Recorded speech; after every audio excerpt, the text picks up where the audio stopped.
Hey guys, welcome to my channel. I've recently realized that I miss Germany so much. It's been 8 years since I've studied there, and it's been like almost 5 years since I visited. I decided to recreate my memories. I decided to sit down and remember 40 most common phrases in German. I know you like this format, so this video is about phrases that Germans use every day, and if you use them, your speech is going to be more natural. So if you're interested, please continue watching this video.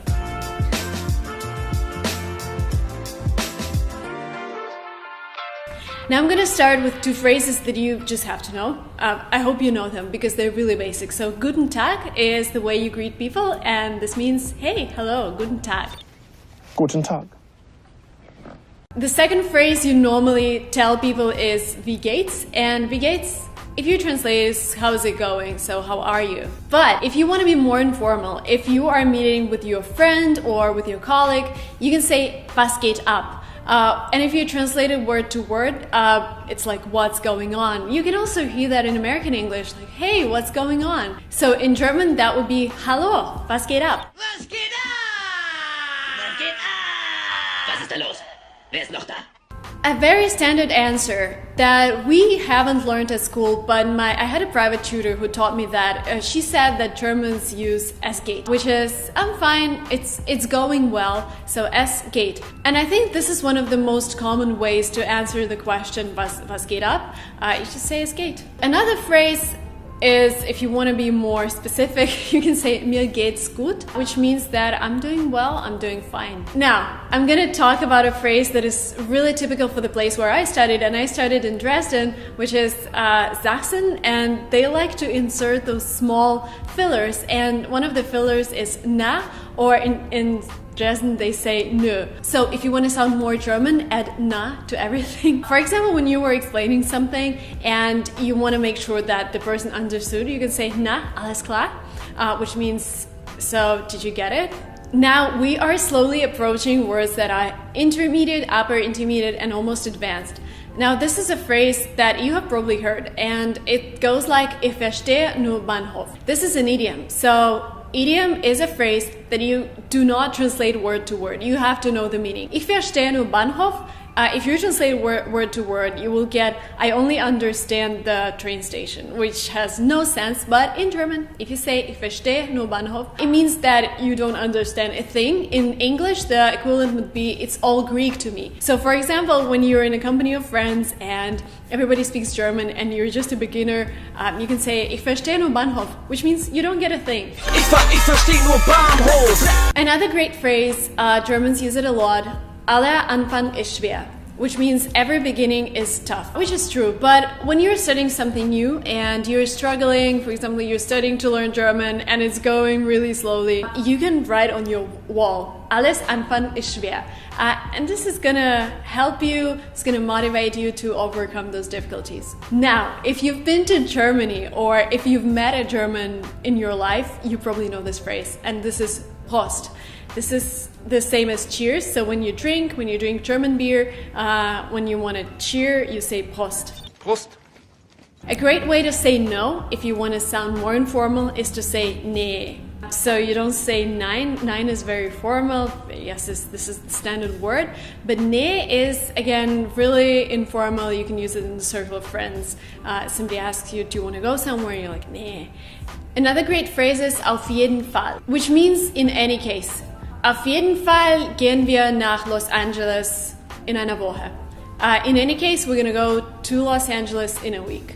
Another filler word, when you are thinking of something and you're kind of agreeing with the person, but you still have some doubts, you can say na ja. For example, somebody tells you something and you're like, na ja, aber ich wollte das nicht machen.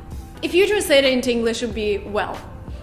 So well, yes, that sounds good, but I didn't want to do that. Word number 13, I think only Germans have it. I don't know, Russians maybe have it as well, but the word is jein, which is ja and nein together, which is like yes and no together. I don't think there is an equivalent in English, but jein, again, if you are in doubt, you don't want to agree, but you don't want to disagree, you can say jein. The next word is one of my favorites, it's chillin', and if you know English, and you should know English because you're watching this video, it's the same as to chill. Thinking of an example. Was willst du machen? Ich will chillen. What do you want to do? I just want to chill. When somebody invites you to do something and you want to go, you can say, ja, ich bin dabei. For example, when somebody invites you to go out, you can, instead of just saying yes, you can say, ja, ich bin dabei. When somebody starts annoying you and you're like, come on, dude, relax, you can say, entspann dich, which means relax, come on. Entspann dich. Entspann dich. Now we're gonna go into the awesome synonyms. So there are several ways that you can say awesome in German. Instead of saying schön or wunderbar, there are other words that you can use. First word is geil. Geil means awesome, as I already said. The second word is fett, and you can use it in the meaning of awesome. And the third word is krass. It can have a negative meaning as well. When something is really disturbing, you can say krass, but normally it's a really strong word for awesome. When you are sick of something, when you're tired of something, you can say, ich habe die Nase voll. Die Nase voll haben means to be sick of something, to be tired of something. And again, this is an idiom. You do not translate it word to word. This doesn't mean that something is stuck in your nose. This is just the meaning of being tired of something. The next phrase is Bock haben, and it comes with the preposition auf. Ich habe Bock aufs Essen, which means yes, I would like to eat something. Bock haben. Another phrase, I use it in English all the time, fingers crossed. The equivalent in German is jemandem die Daumen drücken. Ich drücke dir die Daumen, which means I'm keeping fingers crossed for you. Ich werde dir die Daumen drücken, dass du bestehst. When you want to tell somebody to wait a little, you can say einen Augenblick bitte, which means can you wait for a twinkle of an eye, like for a really, really short period of time. Einen Augenblick bitte. Okay, now we're gonna go a little into the phrases that you would use if you're traveling to Germany, if you are buying stuff and you want to ask somebody for something at the shop. When you want to know the price, you say wie viel kostet das, which means how much does this cost. Wie viel kostet das? When you go into the shop and the shop assistant approaches you, he or she will probably ask you, was möchten Sie? Which means, what do you want? What are you looking for? The next one, really useful for Americans traveling abroad. I've just realized that some banks actually charge you a foreign transaction fee when you use your American card abroad to pay in a foreign currency. It's safer to carry Bargeld with you, which is cash.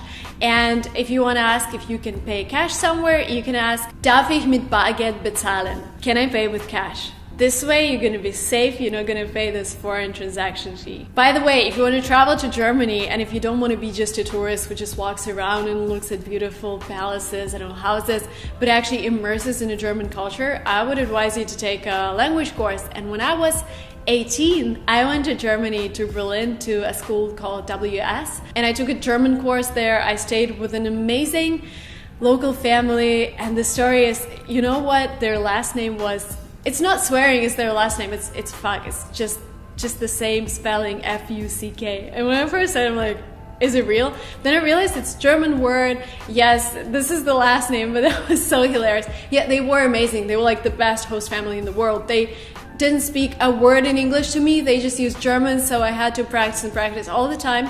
So if you want to go to Germany, check out the link below. LinguaTrip was inspired. LinguaTrip is my company, and it was inspired by one of these trips when I had to look for everything myself and figure out the school myself, accommodation.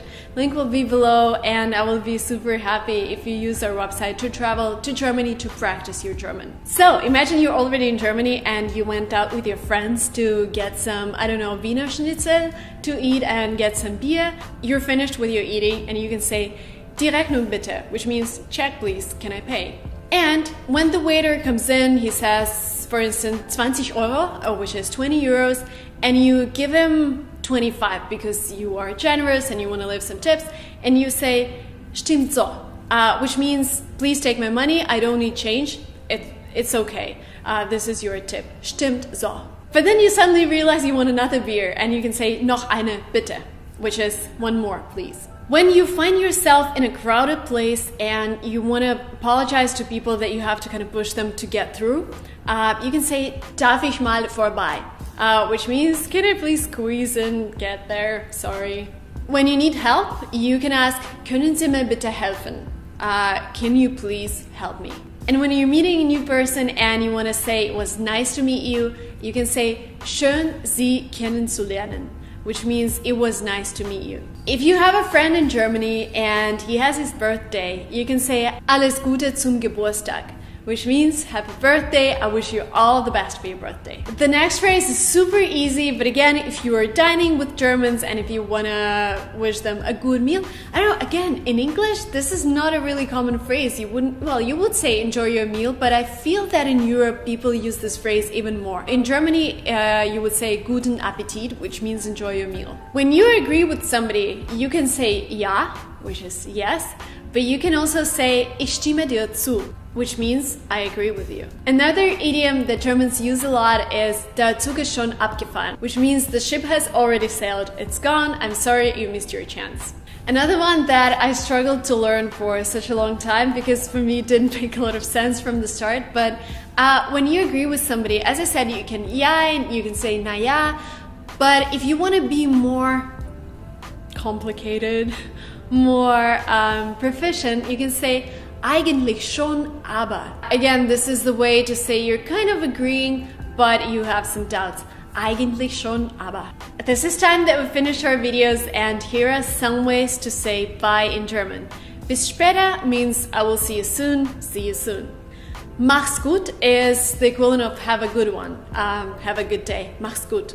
And your favorite one is tschüss, which means bye-bye. Thank you so much for watching this video up to the very end. The useful links will be below. Please check the description out and let me know if you enjoyed watching this video. Let me know what kind of level of German you are at now, because phrases really depend on your level. So if you are more advanced, I will do more advanced next time. If you're more beginner, I will do more beginner phrases. So I'm waiting for your comments. Please like this video if you enjoyed it, and do not forget to subscribe to my channel to learn more amazing phrases in German, and I will see you soon. Bye!